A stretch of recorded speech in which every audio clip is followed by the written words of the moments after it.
Welcome to the Speaking Podcast. You can find all our episodes on speakingpodcast.com or on BitChute and YouTube as Speaking Podcast. I also have the Awakening Podcast, the Learn Polish Podcast, and the Meditation Podcast, and all can be found on roycollin.com. Looking forward to this interview because the person has actually filled out the form perfect and impressive. And I've made so many notes. Sometimes I have a few points and I wonder, will I get through some of this? Will it be an interview that will be finished in 15 minutes? But this time it's not going to be the case. So please welcome Ivan. Hey, what's up, Roy? So Roy, we're going to start off. I was telling you this, the question that no one has asked after you say the Teach Me Polish podcast. Teach me some Polish, bro. Let's go. Can you teach me how to say, welcome, ladies and gentlemen. We're going to have a good time. I know that's a lot, but let's see what I can do. Witaj Państwo będzie dobrze. And if you want to learn Polish for the ladies, you just say kocham cię, means I love you. So that's kind of one that you want to be using. Oh, okay, hold on. So first of all, welcome, ladies and gentlemen. Say that for me. It's kind of like witaj. Witamy. Witaj. Yeah. I państwo, ladies and gentlemen. Państwo. Państwo. Yeah. Witaj Państwo. To all our Polish listeners. Exactly. Kto słuchasz? And how do you say I love you? Kocham cię. Kocham cię. Kocham cię. Yeah. Nice and easy. Kocham cię. Let me just quickly call a Polish friend. I'm just kidding. Hey, I just wanted to say kocham cię. Exactly. You know, it's not. Hey, look at that, everybody. Check out the Learn the Polish podcast. Tell people you love them. Call up a stranger. Exactly. You know. What's the area code in Poland? So just random. +48. Plus, there you go. Let's start harassing people in Poland, the world. So, Roy, I know that we normally start off telling people, tell me a little bit about yourself and stuff like that. Exactly. Yeah. So here's what I thought would be kind of fun. I'm actually going to tell you 4 things about myself. Okay? 3 of them are true and 1 is a lie. And I'm going to ask you, Roy, to tell me which one is a lie. Okay? These are 4 things. 4 of these things, 3 of them are true. Okay, you ready? Yep. Number 1, I've met James Franco. And who's James Franco to those that haven't a clue, including myself? He is super famous actor. James Franco. He's been in everything. He's a very, very famous actor. Okay. I would say he's up there with like Leonardo DiCaprio and Robert De Niro. He's just younger. Okay. Number 2, look him up real quick. You'll see. You'll be like, oh, this guy, he's been in everything. Number 2, I can do the splits. Number 3, I spoke in front of 30,000 people. Number 4, I can do a headspin. I would say number 1 is incorrect because I've seen you on the stage jumping and it looks like you were doing the splits. So if you can do the splits, I reckon you could do a headstand. And I know you've spoke to a huge amount of audience, so 30,000. So I would say number 1 would be the incorrect one. Well, did I send you the picture of me doing the splits in the air? Yeah. Okay, so thank you for that. But the truth is, I don't know, that must have been in the moment because I cannot do the splits, Roy. That was the lie. Woo! We started off on the right foot. So listen. So you went to the hospital after that picture, yeah? I tore those pants and my hip. I'm just kidding. But well, honestly, dude. So what happened? I actually have this whole other career as an actor. And if you watch the movie The Planet of the Apes, they made like 10 years ago. It stars James Franco, and the very first acting role I ever got was a scene with James Franco. Excellent. Nice. Yeah. And you can't tell it's me though, because I'm wearing like a mask. I got goggles on and a head thing on because it takes place in a lab and I'm like experimenting on the apes. I cannot do the splits. But one of the coolest experiences I had as like a speaker is because when I'm not teaching public speaking and stuff, I MC things.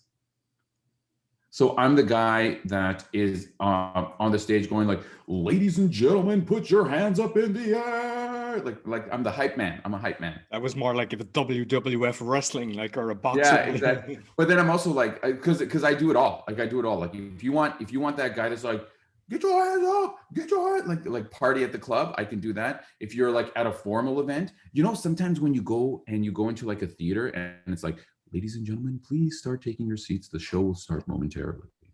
Like I do that, right?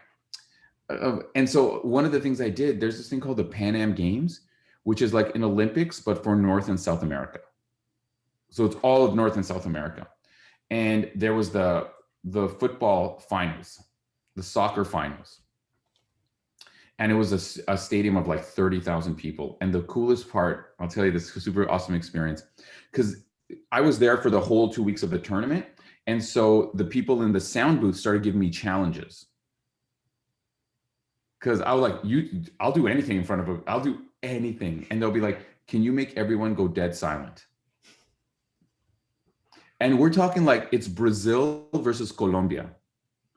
Final. Right? And people are losing their minds, right? And I decided to see, like, I went out there and I was like, yo, we're gonna see who's got the louder fans. But we got to start from scratch. And I want you to imagine a soccer pitch, empty except for me. Because in my head, they're like, Ivan, you got to kill 5 minutes. Like, that's it. You want to talk about stressful moments? Forget speaking in front of a Toastmasters competition, Not that there's anything wrong with that. But imagine be like, you got to kill 5 minutes, Ivan. And I was like, well, okay, they challenged me to do silent. So I basically got them all to go dead silence. And then it was almost like in the movies. It's like, I was just like, okay, Brazil only, ready? Dead silent. And this is good for the podcast because no one can see what I'm doing. And then I just raise my hand to be like, and then all the Brazil fans, and then I drop it down and they all shut up. And then I put it back up and they all yell. And I did that whole thing where I was like, my hands went up, and then I did that with Colombia, and it was probably one of my funnest moments. What was the last thing I said, bro? I can do a head spin. I used to be a dancer. I used to be a break dancer. Really? Yeah, and I have you'll never find me, but on Facebook, my Facebook profile is me doing a head spin. Yeah, I remember when we were young, we used to be looking at that. We'd have the cardboard boxes on the street doing the spinning and everything. Yeah, so. You did not, Roy. Did you really? Yeah. Did you really? I didn't do the headstand, but I done the spinning thing. And we used to be all doing it. Yeah. Good for you, bro. Good for you, Roy. We got something else in common, huh? Yeah, I don't know that I ever do the splits. I know I came close because I used to do martial arts for, I don't know, 6 or 8 years. I could kick up high. I could nearly kick straight up, but not do the splits. That's like my new thing right now. Like kind of like my 2021 resolution is every day I spend a little time trying to do the splits. That's been like my thing. That's like my challenge. Because as you get older, as you may know, Roy, as we are a little bit older, is that mobility becomes harder. That's the thing. I wake up more stiff all the time, man. So now I'm gonna do this. I'm gonna be that like 7-year-old that can like do the splits and like does yoga. That's gonna be me. Brilliant. Yeah. So with the emceeing, because you've done different ones. How do you prepare? Because like that's different when you're on a stage like that. But when it's a kind of, because normally emceeing can be for a full event. What's your typical kind of plan? Because you don't just go in there winging it. How do you structure it? Because some people, they're either they're not doing it right, or they aspire to get into doing that.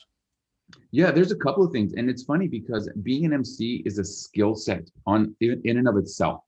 You know what I mean? People don't realize it. Like, when you go to a wedding, like, oh, let's use Sarah. Everybody loves Sarah. She's funny. But engaging an audience is this whole other thing. So there's a couple of different aspects of MCing. So there's the party kind of hype MC, which is kind of like, get your hands up. That's kind of like off the cuff a lot of the time. And all you got to do, literally every time you've been to a concert, come on, make some noise. You can do better than that. Make some noise. And then you're like, yeah, fine, just let me see the show. The hardest kind, and this is the kind that I think very few people can do, is when you have these big formal events. Like the city does a big public event. It's for like whatever, the National Independence Day, big like sporting events, right? And there is a script that is by the second. And the way they do them actually, Roy, is for a lot of them, it kind of messes with you at first, because instead of doing like at 9:15 and then at 9:20, they do it the opposite. They go like 20 minutes from beginning of game. 22 minutes, 19 minutes from the beginning of the game. They count it down, and there's things that as like a checklist. And you literally, one of the things that the traps is you just memorize like some content, but you can always tell when someone's memorized, right? Because when you're like, and now, ladies and gentlemen, it is our honor to formally present to you and you're like, oh, shut up. Like you can tell, right? So what I do is I learned this from Bruce Buffer. Do you know Bruce Buffer? Do you ever watch the UFC? I've watched the UFC, yeah. Yeah. So he's the announcer. Okay. And he doesn't write word for word. He writes reminders. And actually, I actually tried to get a hold of him, and he called me on his cell phone, and we had like an hour and a half conversation about how to be an announcer. So aside from the last names, he kind of just puts keynotes, and he always uses his own words. So that's what I do. So I just put keynotes and to prepare, but then we rehearse constantly. That's another thing. You have to rehearse constantly at the venue in front of other people, because the first few times I had to MC, I would be like this, at home in my computer reading lines or trying to like say things. Then people are looking at you and you panic and you forget. So the best MCs and the people who are good managers of these live sporting events, for example, will make you come in and run the whole thing in an empty arena. So imagine a soccer pitch, dead empty. And it's just you on, like in this situation, it's you on the pitch or it's you in like the bleachers and you're rehearsing. But then there's something else that happens, Roy. Because it's a live event, so things go wrong. So most people could memorize and try and sound exciting. A lot of people can do that. But what happens and this happens all the time. Hey, you got to kill an extra 3 minutes, go. In the moment. So what I do is I have like a little tool belt of like little fun games that I can play and throw it to the audience. Do you know what I mean? To kill 1 minute or 2 minutes or 3 minutes. And I have to prepare those in advance as well, depending on the event. Brilliant. And like when you do go into them, how many times would they actually get you to do the full thing preparation wise? It usually like 3 or 4 times. So the first few times I started, we would do it over like usually you have like a couple of days of rehearsal at least. I did a torch relay, and that was like 3 weeks of rehearsals, not just for me, but setting up the stage, bringing the stage down, what happens as the setup is happening, what happens during the event. And there's like lots of moving parts, because even let's say for a 30-minute event on stage, you got like 5 politicians, a show, but you have to also keep the audience with you. That's like maybe 15 pages worth of script, quote unquote, with like stage directions, introductions, bios, activities, sponsor call outs, that kind of thing. And so you tend to rehearse a lot more than people think. As I've gotten better, I prepare better. So usually after 1 rehearsal or 2 rehearsals, the person in charge of like the show will be like, okay, we're good. Yeah. So like when you're saying you have 15 pages, like you have no teleprompter or anything. This is all from the Yeah, well, some of them, like when they're big live events, there's no place to put a teleprompter really, because you're either in the audience or on the pitch, or you're interviewing someone, and there's no place. It's not it flows. So it really is a lot of, you have to just know it in your head. Okay. You have to like really just know it in your head. And you personally, how often? Because obviously you have to do it in front of them, but you personally, I mean, obviously you've got a lot of charisma, and I think you can wing it. I could tell go ahead and talk about 30 minutes, and I know you could go on the stage and do it just like that on the cuff, because I can see the skill set. But like, how much for something like that, when you know that you're saying the politicians and everything, how much preparation do you actually do yourself then, bar the live? Well, that's I do. So my big thing is there's only one way to practice, and that's with the fear of being watched. When I first started out, I would practice for as long, like the second, if they gave me, like when I did the Pan Am Games, that was one of my first big events. It was, I think, a month and a half. And I spent every day for a month and a half going through the script, redoing, because I also had to do it in 3 languages. I had to do it in English, French, and Spanish. I'm in Canada, 2 official languages, English and French. Hablo espagnol. Parlez-vous français? Claro que oui. Moi, je parle français, bien sûr. Ouais. Parce que ici au Canada, nous avons besoin de parler juste en français dans quelque part de le pays, right? I got a And D Roy's in, just like, I got a D sure. in French, so that's gone. That's it. All right. I'm so sorry for the 3 French listeners. If you're from France, they're like, oh my God, that's such a Canadian accent. That's so Quebecois. But every day. But here's the thing. I did it in front of people. Because after the first week, I thought I had it. And then I went in front of a few friends and I panicked. And you always have to practice. Listen, anyone listening, every single time this has happened, you practice, then you have to do it for real, and you stumble at the beginning because of nervousness, because you haven't practiced with nervousness. So nowadays I'm a little bit better, but I still do it all the time. I mean, the last big event I have to do an event that's going to be live to tape. So we're recording it live, but because of social distancing, it's going to be virtual. I get like about a 10-page script. I'm calling up friends and just, hey, what are you doing next week? Hey, did you know blah, blah, blah? And I just start running my script to see how I sound. And if they can tell I'm running a script, it means I don't know it well enough because it sounds rehearsed. Mm-hmm. But if they think I'm just like shooting it, like just hanging out and talking, I got it. Oh, I like that. That's nice. Yeah. I say this, this is, again, for the listening audience, this is lovely, but I'm going to show Roy. Can you see my calluses? Yeah. Okay. There's no such thing as overcoming nervousness. Anyone who tells you strategies to overcome nervousness means well, but they're lying to you. Because you will always be nervous. There's no such thing as, you're always going to be nervous. But if you practice with the stress of being watched, hey man, can I run my presentation by you real quick? You will always feel the nervousness, but you build the calluses so it doesn't affect you as much. Nice analogy. I like it. So I know I don't want to go too deep into the Toastmasters, but I know I have a lot of Toastmasters listeners. So I know that you got DTM. You might tell us your kind of Toastmaster journey.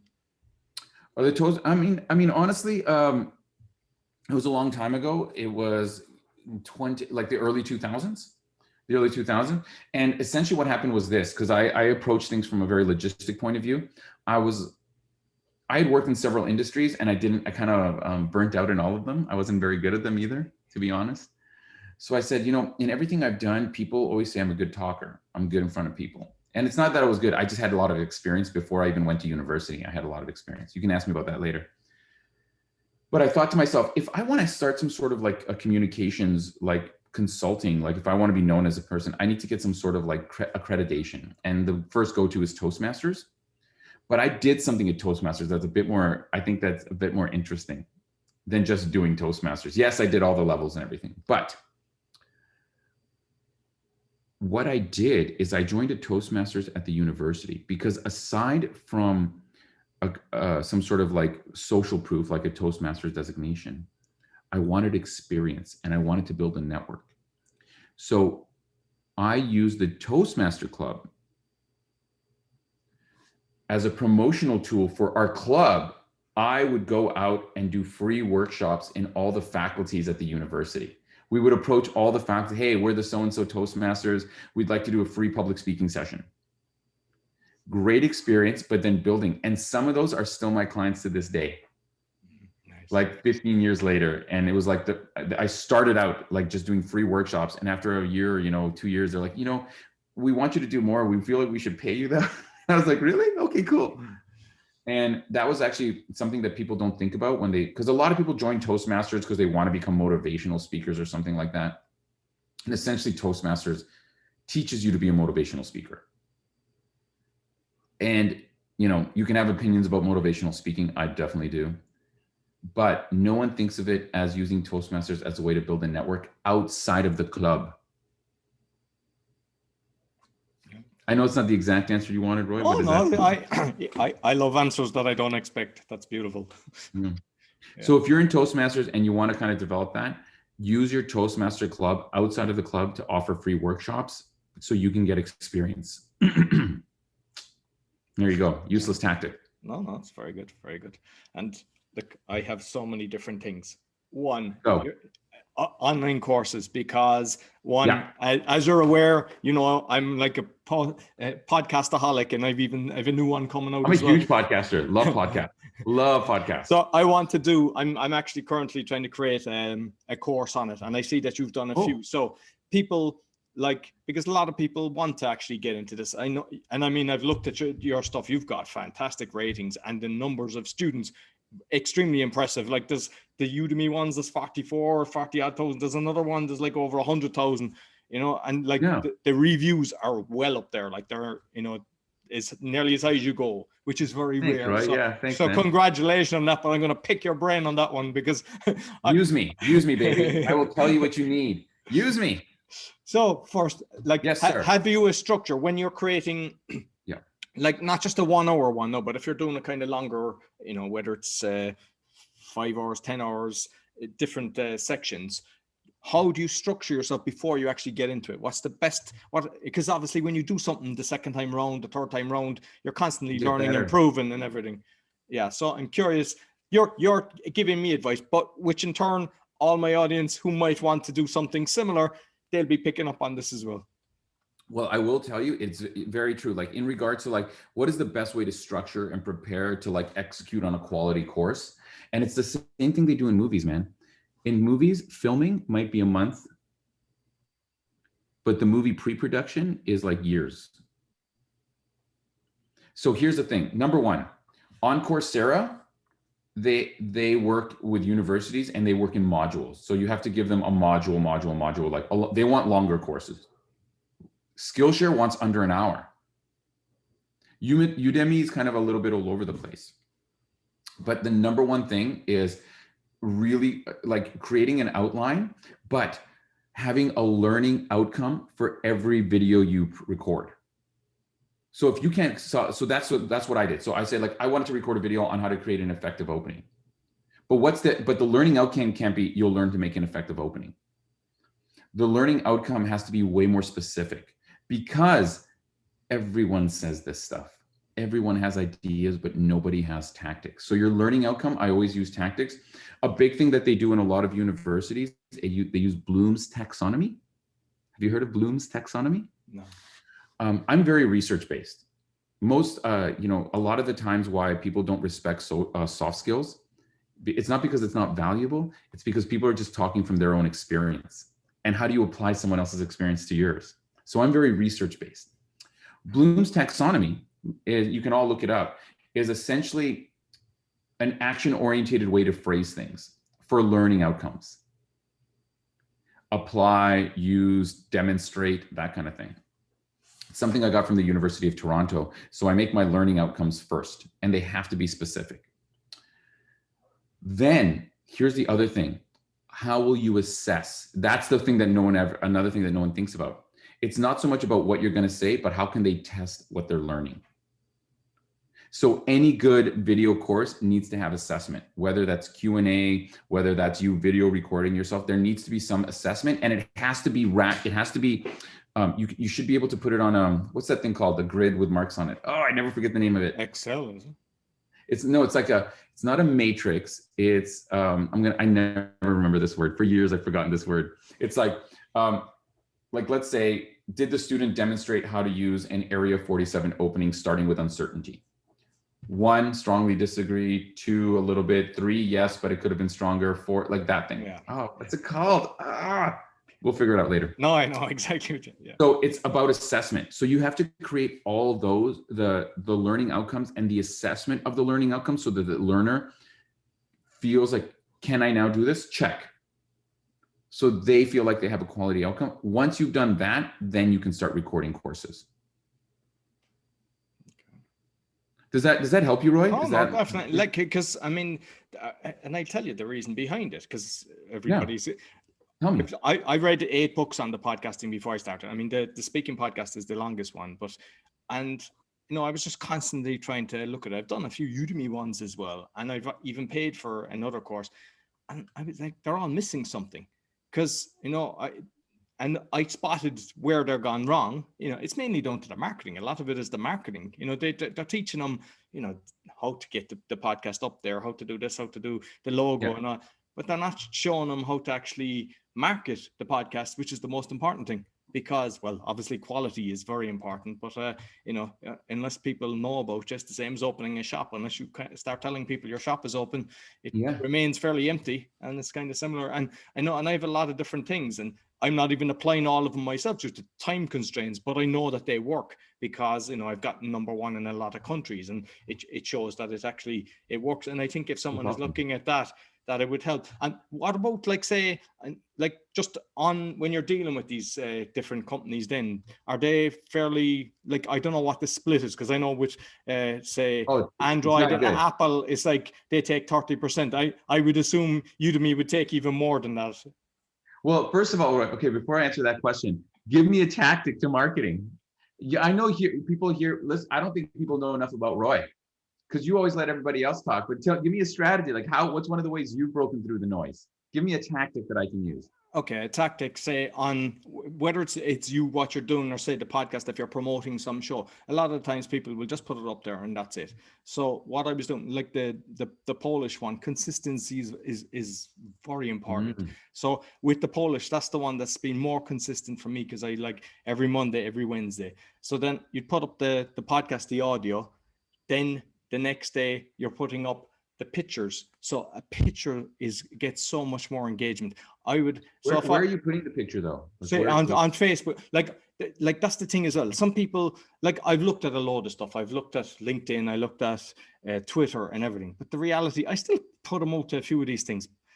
Facebook is working for me, and a bit of LinkedIn. Sometimes people are trying to be everything. They want to be on every single thing. I think mastering one and maybe drip feeding another, putting all your energy into one. So for example, be in groups like the Polish podcast. I'm in Foreigners in Much. I'm in Foreigners in Poland. I'm in loads of different groups. So I share it because I know that's where the audience is. But a lot of the times people are sharing it to podcasting groups, and people then put up in these podcasting groups a link for a link, a share for a share. That doesn't work. What I do, and I think you would do it as well, I ask people every time I'm with somebody, I'd be selling the property and I go, what do you do, a podcast? Hey, any chance you give me a review? I'm not shy about asking for a review. I just posted on, I think The Awakening has 707 5-star reviews. The speaking podcast, I don't know, is it 600? They all have huge reviews. I mean, loads of them are from the listeners. But I ask people, I'm not afraid to do it. And I've only just included, I've done it today because every time I have a guest on, I want to try to be as prepared as possible. And a lot of the time, if you're even in a podcast group, there's kind of links where people are giving you their information. But I always ask a list of questions as well as the picture. You've done it perfectly, to be honest with you. Not everybody does. Yeah, it's great prep. It was easy prep too. Yeah, you don't want it that you an error professional. It made me think like, okay, so this guy knows what he's doing a little bit too. And you gave a lot of pictures, which in turn allows me to, I won't use all the pictures, but I go, oh, I like that one. I like the one that you were jumping on stage, which I'm going to show up to people because I want them to determine, can you do the splits? Because that means you didn't have any, that you were actually cheating, like that you can do 4 of these things. And that's a really good point, Roy, is that, like, for example, I was on a Facebook group for t-shirts, and it's just people selling t-shirts to other people who are selling t-shirts, and no one cares. Nobody cares. And I was like, yo, if you're making a t-shirt with a dinosaur on it, go find dinosaur groups. It seems so common sense, but it takes a little bit of that extra effort. And I think that prevents people from moving to that next step, right? Yeah, no, exactly. And same with The Awakening, because like with The Awakening, that's where I'm exposing fraud and corruption. I'm in like Agenda 21 groups against masks, different, because they're your audience. And like, I look at my statistics. I'm constantly watching the statistics, and I'm looking, is there a drop off? And then you kind of wonder, okay, what happened there? But I also, my biggest audience is America and is the UK. So I make sure with The Awakening, I'm covering a lot of stuff in that, because in those countries. Yeah. I mean, I'd mention Poland, I'd mention Ireland because I'm Irish, but I make sure a lot of the stuff that I'm discussing is them countries because I'm serving my audience. Yeah. And I really like that. And I'm going to add another thing that I think has helped me a little bit to that, is that I worry about money is secondary to creating an audience. And I think that's, you're talking about creating an audience for your thing. Because for example, when I did my Udemy course, I was constantly giving it out for free, 3-day free promos. That's what Udemy lets you do, a 3-day unlimited promos. It's free, but you got to sign up in 3 days. You can finish it anytime afterward, but you got to sign up in the next 3 days. And because like, if you go on a Udemy, you go on a Skillshare, you go on podcast players, there's a cajillion podcasts. Everybody and their mom has a podcast right now. You know what I mean? So how do you break through the noise? And the other thing that I did is I just wanted people to take the course, and I asked, hey, all I ask is leave me a review. Just leave a review, please. Here, the course is free. You can do it. Give it to anyone you want. I don't care, but just please leave a review. Please, please, pretty please. And because that's how you will start to be seen. You know, Google, there was this kind of like famous story about, Google Maps and stuff like that, where, Google had this motto, first do something cool, then we'll figure out money. Yeah. Right? And that's the way I work. First something cool, and then I'll figure out money. Yeah. That's how I started my business. I was like teaching people how to public speaking and stuff like that because I loved it. I thought I was good at it. I was doing it all the time. I was always emceeing events. So I was putting my tactics to the test in the field, but I was giving it away because I needed to build an audience versus, some people start money first. Like, how much should I charge? I'm like, I still, to this day, dude, Roy, to this day, people are like, what do you charge? I'm like, whatever. I don't care. I'm a terrible businessman. And usually people give me more than I would have asked for. And I was like, okay, sure, I'll take that. Well, I mean, at the end of the day, it's doing what you love, because then it's not like a job. I mean, what I've been doing, I've been thinking long term for this. So I have a few books written. I had one done, but I've been holding off on it. But I'm then, because I've got the audience with the podcast, I'm saying, now I've got a book. Now I've got a podcast course. Now I've got this. Now I've got this. Yeah, And man. That's because, exactly. you can go out to some of the sponsors and put them on the podcast, but I think it's cringeworthy unless you get somebody that's really good. But a lot of the time you're listening to 5 or 10, 30 seconds to a minute. Even Joe Rogan can be 5 minutes of listening to stuff that is nothing kind of relevant to the podcast. And people are just forward. And I think, why bother doing that? You're taking away from there's a reason why every podcast here has a skip 30, skip the first minute. Like, they all have it. Exactly. They wouldn't have it otherwise. Exactly. And I think that's the best way. I always say, when people say, what do you do for money and stuff like that? I juggle careers, because I have like 5 or 6 different things and that I'm always working on. Sometimes I fail, but I don't have one source of income from any one thing, Yeah. I'm the same. I've been like that all my life. Yeah. And I think that's the beauty. Well, you're an Irishman living in Poland. I feel like, how come no one has asked you about that story? Do you know what I mean? Like, How does one, not only an Irish guy, go live in Poland, but also teach Polish? And I'm sure maybe you have a Polish background and stuff like that, but that's something that no one talks about. Everyone's talking about themselves, but no one's talking about Roy. I'm hijacking the podcast, listeners. I am hijacking the podcast. Roy, tell us about the time your heart was broken. Go. I'm just kidding. Don't worry. I'm just kidding. Heart's Roy's looking at me like, her name. Which one was it again? One tear. You can tell me about all the Polish ladies that you've met. All the Polish women that broke my heart. But you asked me your question, and we went off this huge tangent because I wanted to learn about you. Yeah, no, that's cool. Something to do about like speaking or something. Who knows? Yeah, I know you've done the Dale Carnegie as well, and I'm kind of interested in that. Like, yeah, because I know someone else has done it, and it seems fairly good. So, is this something you'd recommend? What did you benefit from that? Yes. So the Dale Carnegie, the Dale Carnegie, the guy who wrote How to Win Friends and Influence People, for anyone who doesn't know, spawned a consulting business with chapters around the world. And they have their very strict methodology. And they're mainly known for like the Dale Carnegie course, which is not about public speaking, but it's just about leadership, empowerment, all the things that Dale Carnegie talked about. And so I did the Dale Carnegie course a couple of times because I became a trainer with Dale Carnegie. You failed it the first time, did you? I failed like 3 to 4 times. And I would recommend it to people. I really would recommend it to people. There's a couple of things that I think could make the course even better. And number one, and they're trying to do this, they're really trying, but the Dale Carnegie course was originally 12 weeks of like once a week for like 4 to 5 hours. And just saying that, everyone's like, oh my God. Then they kind of made it an 8-week, 4 to 5 hours. Then they have an accelerated 3-day, like intensive, like 12-hour day. You know what I mean? So they're struggling with dogma. The things they teach are great, but there's the thing was, I feel like they haven't adapted to the times as well as they could, but they're trying a lot. In terms of what they teach you, I find myself using it more and more as I get older. More and more, I think I've discovered something and I realized, oh no, Dale Carnegie talked about that. But just like, and Roy, this is some realness, and I hope it doesn't get me in trouble, but let's be real for a minute.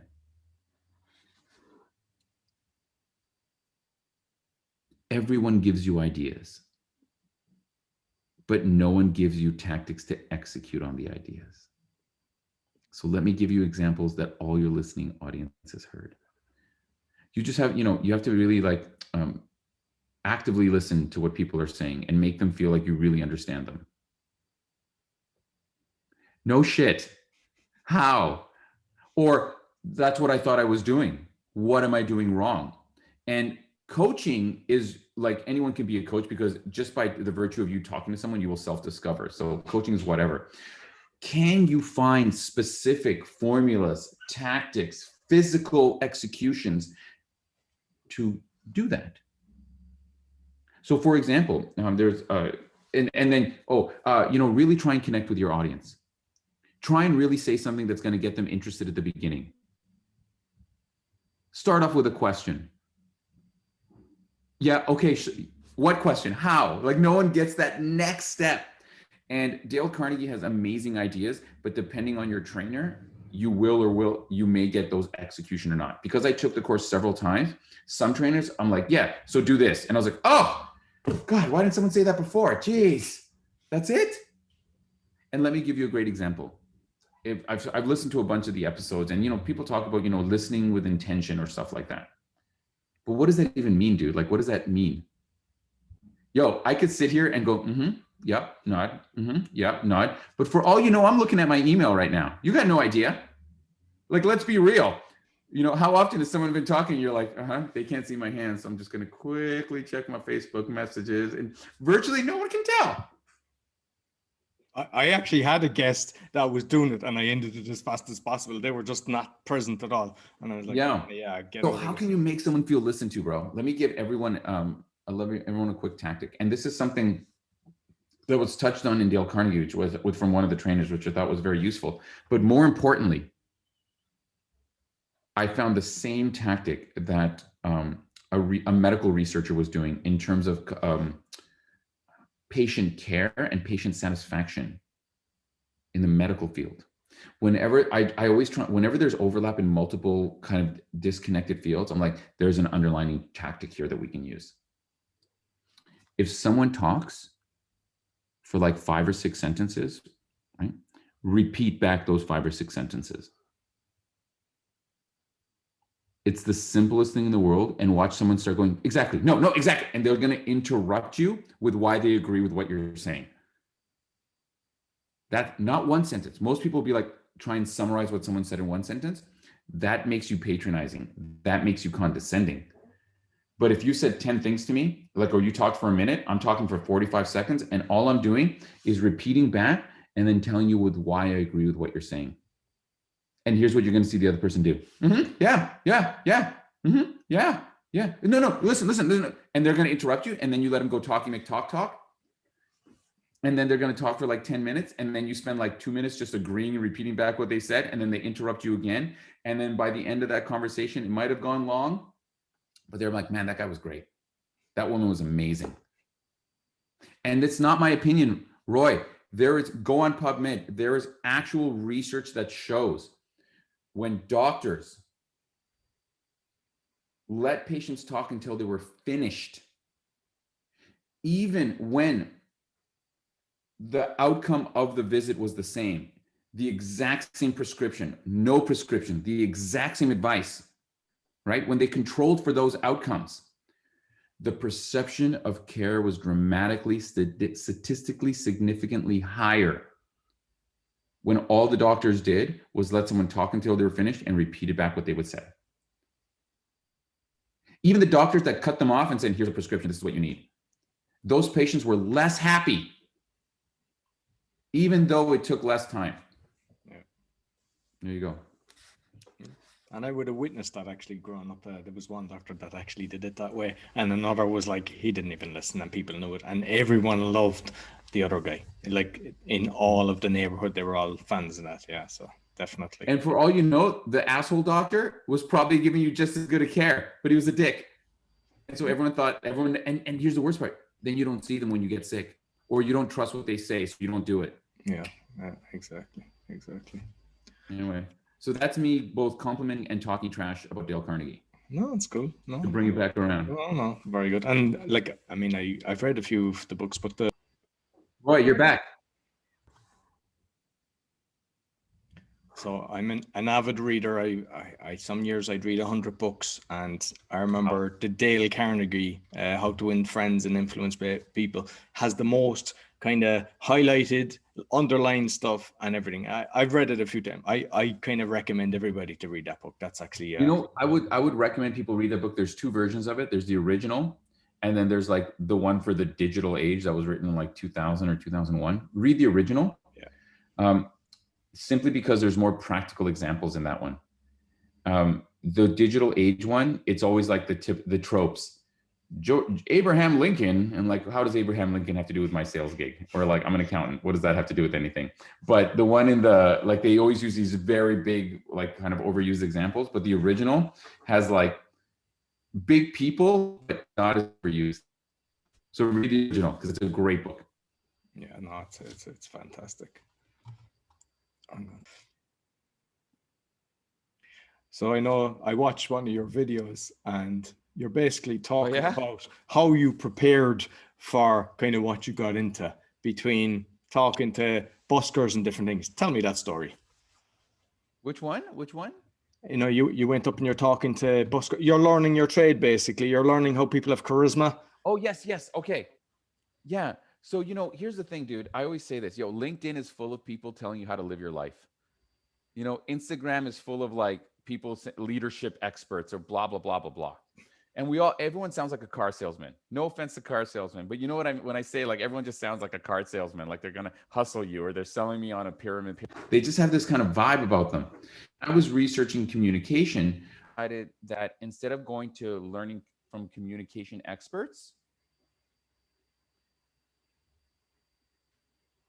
I was going to go to another realm. So I did a couple of things. Number one, I interviewed some police interrogators. How do you know when someone is lying? Well, a lot of the time they look to the side, they look down, there's just like little twitches. Well, no, it's actually, it's there. Those are the tropes. Those are the tropes though. You see, I wanted to find out what the truth is. And I'll get into that in a minute. And then I went to talk to poker players. What's bluffing? How do you know when someone's bluffing? What do you think you know? But then that's not enough. You know, some people would say that and be like, now I know. But that's not enough. So what else did I do? I talked to professional wrestlers. Who is better? Think about this. I know people are like, what? Think about professional wrestling, Hulk Hogan, that kind of stuff. Who is better at getting a crowd hyped, at making them feel one way or another? 30,000 people than professional wrestlers. The professional wrestler managers. I went and talked to ring announcers like Bruce Buffer. How do you manage formality with entertainment? And then I did something else. I took that because that's the thing. It's really easy to take anecdotal evidence. I did this, therefore I know how to do it. But the truth is, you only know that in your field.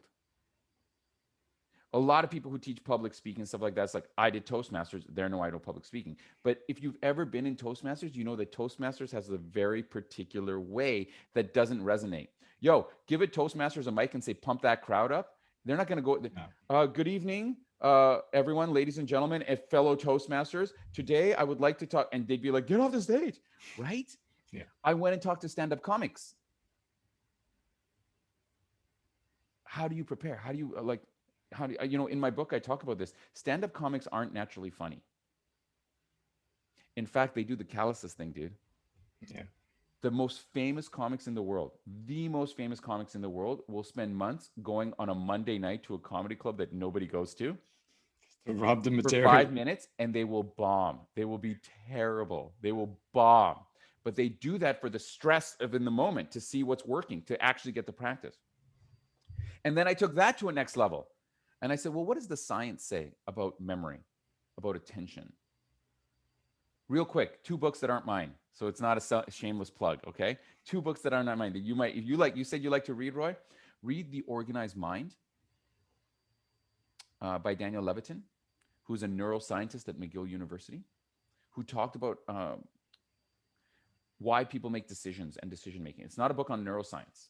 In fact, the first time I heard about him was on a finance podcast, because he was talking about why it is that people don't buy low and sell high. Why do they do the opposite in behavior? There's another book called Brain Rules that was written by a gentleman named John Medina, who's a neuroscientist and evolutionary biologist, and talked about how the brain has evolved to process information. And I tried to see what are the underlining truths, what are the underlining messages, and then derive physical tactics that you can practice, like throwing a ball, to achieve those outcomes. Because everyone has a picture of it. Everyone has a piece of the puzzle, but in the world of communication and leadership, we think that piece is the whole puzzle. So I always tell people, yo, what do I know? I am literally some dude from the internet. Why the hell should you listen to me? Everybody is some dude, right? So forget what I say. Like, and let me give you an example, okay, Roy? And then I'm going to shut up so you can ask me another question. People have been talking a lot recently about how to be virtually engaging, right? And everybody's got an opinion. But forget what they say. Just look at who's doing it. So here's something, everyone. And Roy, I'm going to ask you. I'm going to put you on the spot, Roy. Oh, no, again? Ready? Yeah, again, I know. Roy's like, this is the most stressful interview I've ever had. All right, listen, Roy, listen. I wish they were all as enjoyable as this. Okay, so I always say, I used to ask people who the best public speakers in the world are. And guess what? They're not politicians. No one goes home and has a party and pizza and beer to watch a politician speak. No one. So it's bullshit. But people, oh, Obama. No, because none of you care. No one's even seen an Obama speech. You just watch excerpts, or someone like keeps saying that they're so good. No one's watched Steve Jobs speak for an hour and a half. No one.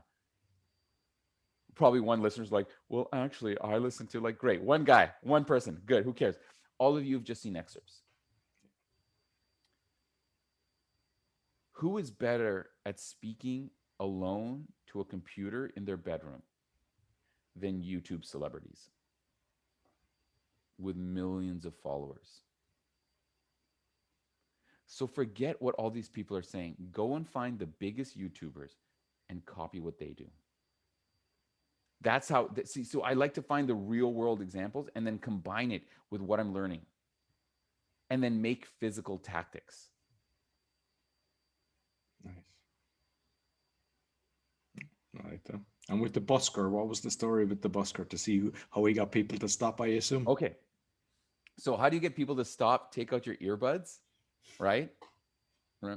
And a lot of them do a couple of things. They do a couple of things. Number one, they start off with something that seems unrelated to what they're doing.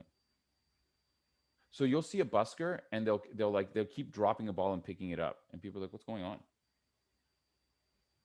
And that they'll create something visual that makes people stop and take their earbuds out. That's the first thing they do. The second thing they do is they engage one person. So a lot of times a busker will be like, yo, could you pass me back that ball? No, really pass it back. And people are like, what are these guys doing? And that'll stop people as well. But now the question is, how does that apply when you are doing, and this is what I always talk about, how does that have to do when I have a meeting with 5 people and I have to give a sales update? How do you apply that learning to that other environment? Well, what's the underlying tactic? Doing a physical action. If a busker is doing a physical, sorry, is my sound getting a little choppy? Or It just went up a bit, but it's grand again. Yeah, don't worry. Yeah, it's good. Okay. So if you're going to be in a meeting, right? Instead of starting the meeting formally, and this is something, by the way, there's another podcast called The Age of Persuasion. This guy who's worked in the ad industry for 40 years talks about this is the best way to transition into a pitch with a client. See, there's always overlaps. Engage one person in an unrelated conversation. And then no one should know when the presentation starts. That's what Terry O'Reilly says. And that's what buskers do. They don't know that the show has started. But once I've got this family of 4 watching me and the show has started and I'm engaging them, and then someone else is like this, and I'm like, oh, here, here's the ball, pass it back to me. See, they're doing it a little bit better. And then you engage a few more people. And that's what you do in the meeting. Instead of showing your slide with your name and what you're about to talk about, and you say, hi, my name is so-and-so, and today I'm going to talk about blank. So right away, everyone doesn't care. You engage one person. And we sort of did it at the beginning. Do you notice, Roy, how, we kind of like started off and we went on a tangent and then related it back? That's how real conversations work. That's how real engagement works. So that's one of the things I learned from buskers. No, brilliant. And I know that some of the things that you were saying, I mean, you were talking about the presentation, but it's like boredom, because when you mentioned it in school and everything, because I think it's one of your first videos that you have when you go into your YouTube channel. But I remember I was like that. I used to be looking out the window. I was bored. And oh, dude, yeah. So boredom, and I think it's kind of relating to your book as well. So we might kind of swing into that direction. Why, I would love to talk about my book, available on Amazon.com. And boring. Don't forget to give him a 5-star rating. And don't forget to give a 5-star review. Yeah, but ask me, yeah. Yeah, so like, I mean, that kind of got you on the road, really. You were seeing how bored people were. You thought it was just in school, but then you realized so many people are so bored. And I mean, obviously, a lot of the research that you've done, but what other skills? I mean, you've just mentioned it like in the boardroom, but I mean, I've been to lots of events, and there is people that, it's like watching paint dry or, a kettle boil. It's just for sure. Whereas there's others, like I know for a fact that, that I would go to you, that you're on your seat just because you don't know what you're going to do, but you're going to go, who on this side is going to keep quiet, whatever you do. But you get people's energy going. Here's the secret. And this is, I will tell you, Roy, that I think this is a trap that not only MCs, but people who are trying to be, I mean, what would you even call this? Leadership consultants or whatever, is they rely on their personal energy to raise the energy of the room. But there is nothing that you will be able to do that will get people as excited as getting them to do things instead of watching you. That's the secret that I've kind of discovered. So, for example, and this is another realm that I studied, and I actually went and took conservatory, like year-long classes in it, was I studied a lot of improv, because that was another piece of the puzzle. But here's the thing, Roy, when you go to, remember going to conferences, imagine you're in a conference. What's the loudest part of, when are people talking the most? When is the loudest, most energetic part of a conference? I'm gonna put you on the spot again, Roy, go. Most energetic is probably during the break. Yeah, right? Dude, before and after what you're there for is when people are most engaged and entertained, because talking to each other is the most interesting part. Therefore, if you really want to be engaging as a teacher, if you really want to be engaging as an MC, even as a trainer, you have to make sure that people are doing stuff roughly every 5 minutes. For me, it's every 30 seconds to a minute, I have people doing things. Not me doing something, them doing something. And that's something that came from the book Brain Rules, actually. He talked about how the brain, after about 2 to 3 minutes of a non-physical activity, the brain starts to, like, the neural electrical impulses start to slow down as if you're getting ready for sleep. So you need physical activity. So here's something for anyone who wants to be a trainer or an MC. Don't come out at a 10 and try and maintain a 10 for an hour, because that's impossible. And that's what so many people do, right? They're like, hey, everybody, I'm so excited. This is so exciting. And everyone's like, okay, yep, okay. And they force people, like, come on, make some noise. Come on, you can do better than that. Oh my God. And they're doing it just so that person stops, so it stops being awkward. And if you've ever been in an audience, you know exactly what I'm talking about, right? Absolutely. Yeah. Instead, I always try and do something that has nothing to do with me. I get the audience to do something physical that's going to make them want to clap. When I'm teaching, for example, at the beginning when we play that 2 truths and a lie? Yeah. The very first thing I do when I'm doing workshops is I always like to do something that gets the audience to do stuff. I play that game with them, and then I make right within the first 2 minutes. All right, if we're in person, 1, 2, 3, 4, 5, you're a group, you're a group, you're a group, play the same game with each other, and then I'm going to pick people to do it in front of everyone.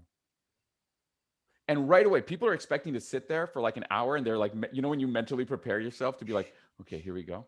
And within 5 minutes, like, oh shit, I got to do something. When I'm an MC, I'm the exact same way. Here's a fun MC game if you ever want to play it, whether you're doing a wedding or whether you're doing something. And I do this within the first like 2 minutes. Okay. And I'm always doing, when I do corporate training, it works with everything. Find some fun either or questions. Okay. If you're virtual, you can do this as a poll, or you can make everyone put their cameras on and lift their hands up, one or the other. Either or, there's two kinds of people in this world, cat people or dog people. But you make them go to the different sides of the room. And literally it's the first, all right, before we get started, everyone, thank you very much. I get introduction. There's two kinds of people in this world. That side of the room is cat. That side of the room is dog. Stand up. Which one are you? What if you're both? Come and stand in the middle. And then I do it throughout my workshops. I'm constantly turn around to the person next to you in groups of 3 or 4. I'm always making people do things, because nothing you do will get people as pumped up as getting the audience to do something. Let me give you one last example. People lose their minds when you get a volunteer on stage. People lose their minds. You really want to get people to clap? Bring one person up on stage and watch people lose their minds. In a presentation, you really want to get people to like get some energy because you're speaking at 3 p.m. on a Friday at the conference, right before the bar opens, right? Say, you, and you, come up on stage. Give them a round of applause. People are like, come on, go. And people are like, no, I don't want to go. We're like, come on. Done. Casser. That means to smash in French. Brilliant. Your book, tell people what it's called and what you're covering in it. So the book is called End Boring, a tactical approach to public speaking and communication. And the reason it's called End Boring is because you're a boring person. We can see that from the last hour. Is anyone even, Roy, is anyone even listening? No, they're all gone to sleep. They're done. The energy levels are so low. Bueller. Everyone who's over the age of like 35 probably got that. If you're under 35, you have no idea what I just said, but everyone else is like, Bueller. There's this trope, this idea that someone said, I heard once, and it was, how many Einsteins have we lost to global poverty? And I was like, dude, that's some deep stuff. And then I think to myself, how many Einsteins, how many life-changing ideas, how many like save the world ideas have we lost to boredom? There's a reason why some of the most breathtaking science on earth nobody cares about. Yet some like charlatan, snake oil salesman, superfood fucking person. I'm so sorry I'm swearing, Roy. I apologize. That's cool. Okay. Good, because I wasn't really sorry. Perfect. Because one of them knows how to communicate and the other one is boring. And I am on a mission. Like, I swear to you, Roy, I am on a mission to end boring. Even when, and listen, I guarantee you, and I work in, I don't do things for the public, Roy. Like, a lot of people that you're guests on are trying to like, they set up their events and they rent a conference place in a hotel. I don't do that. I get hired by companies in-house. I work in oil and gas, in finance, architecture, and a bunch of global engineering firms. I work at like 6 or 7 universities. I'm a guest lecturer, all within the business, the engineering, and the graduate studies programs, right? And all I hear is awesome ideas that no one cares about. And I want to make people excited about learning accounting. I'm like, oh my gosh, did you hear about this new valve this guy created? Let's go learn about this new valve. Like, that's the kind of thing. So the book is called End Boring because I think that there's tactics and strategies in the book and little physical strategies, things you can actually practice, not general ideas, that can help you in whatever field you're in. From accounting to engineering to oil and gas to graduate to research, thesis defenses. And here's the best part. Roy, do you like Batman? Yep. Did you want me Batman has a to elaborate? no, I know. And by the way, I'm going to tell you. Remind me to to give you the tactic I've been using today. I've been using a certain tactic throughout today that's in the book, and I'll tell you at the end. Okay. Okay. See that? Bait for the listeners to get to the end. So Batman has a toolkit. Like he's got a utility belt. And if you watch the Batman movie, though, he'll try something. It doesn't work. Then he tries something else and it doesn't work. Well, then he tries something else until something works. That's what I think communication should be. There's no one right way. People listening to this will be like, I can never be like this guy. Roy, I can't talk like you. I can't do what you do. You can't talk like me. But that doesn't matter if we both have a tool belt of 20 things and three of them work really well for me and they don't work for you. It doesn't matter. There's 17 other things that you can use. And so that's what the book is like. It's not telling you one way. It's like, here's 5 ways to like summarize a sentence. Here's 5 ways to do a transition. Here's a couple of ways that you can do an opening. So there's no one rule. There's just several tactics. So that's another way that I made the book very practical. So that people in various fields be like, I don't think I could pull that off. Oh, but I could do this. That's why it's called a tactical approach. Oh, fantastic. So you might tell us what have you been using on me during the interview? Roy's like, secret sauce. Is this manipulated bastard been messing? No, it's not that at all. So there is a part of your brain called Area 47. It's actually, for anyone who's listening, if you go to the end of your eyebrows, that little ridge on the inside, it's a little almond-shaped sliver on both sides of your brain that does 2 things. The first thing it does is it tries to predict what is going to happen next. It's responsible for prediction. This is something from the book, The Organized Mind by John Levitin. And when you look at that area, it also does something else. It regulates dopamine. Roy, have you ever done cocaine? Liar. You're looking at me now, is it? No, I'm looking in your eyes, homie. I'm just kidding. It doesn't matter. The way you answer, most times people don't even know how to answer. They're like, oh, do it a little bit. Listen, cocaine essentially overloads the neurotransmitter sites for dopamine. And Area 47 regulates dopamine because dopamine makes you feel good. And the reason that's important is because prediction is a survival mechanism. Trying to figure out if that's a lion or what that bush shaking was 100,000 years ago is a survival mechanism. So the Area 47 pumps dopamine into your brain to keep you attentive so that it reinforces, it makes you feel good so that you keep reinforcing positive behavior. And here's what the research found. And I promise this will get to a tactic, everyone. I promise. The research found when there's no prediction, when you know exactly what's going to happen next, Area 47 shuts down, it stops releasing dopamine. You stop listening, you get bored.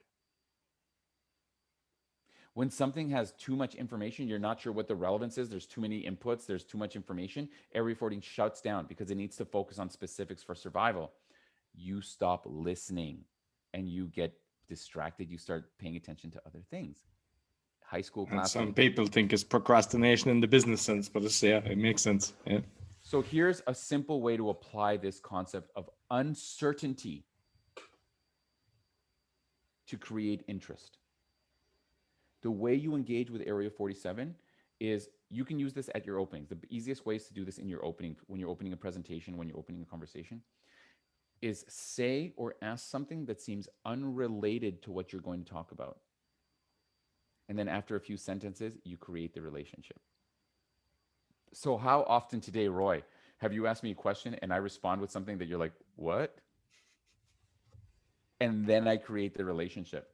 For example, when I asked you about Batman, when I mentioned about how many Einsteins have we lost, you're like, I asked you about your book. Why are we talking about global poverty? Do you see what I'm saying? And I do that. Now it's natural for me. And here's how you know it's true. Remember how I talked about overlap with different fields? You're a big reader. In fiction, prologues, that they give you like 5 or 6 pages and you're like, what does this have to do with the story of the book? Not even in nonfiction, they do that.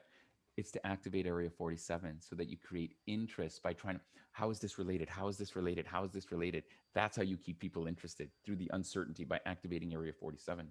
You see it in movies, right? When they have these opening segments and you're like, what does this have to do with the other thing? And if you're going like you're trying to figure it out, that means you're engaged. So the tactic, start with something that seems unrelated to your topic, and then after a few sentences, create that relationship. And then do it throughout your presentation. Every time people get bored, throw out a question that seems unrelated and watch people go like, I'm sorry, what? And then create the relationship. I love it. I love it. And I'll actually look forward to reading that book because, just based on the conversation today, I know it'll be something with plenty of nuggets on it. So listen, it's been fantastic speaking with you. How can people Roy, get? this has been so much fun, man. No, I really enjoyed it. So how can people get in contact with you?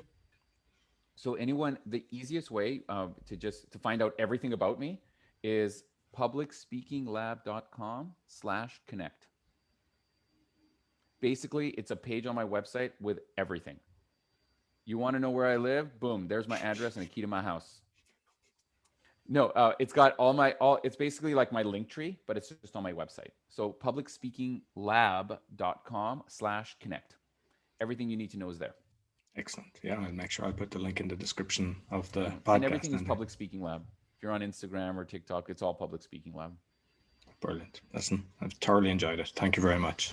Roy, it's been an honor and a pleasure. Wait, before we go, teach me how to say I love you in Polish one more time. Kocham cię. Oh, hamcie, Roy. Moje kochanie, my darling. My konia. Oh, I love it. Oh, hamcie, Monkoya.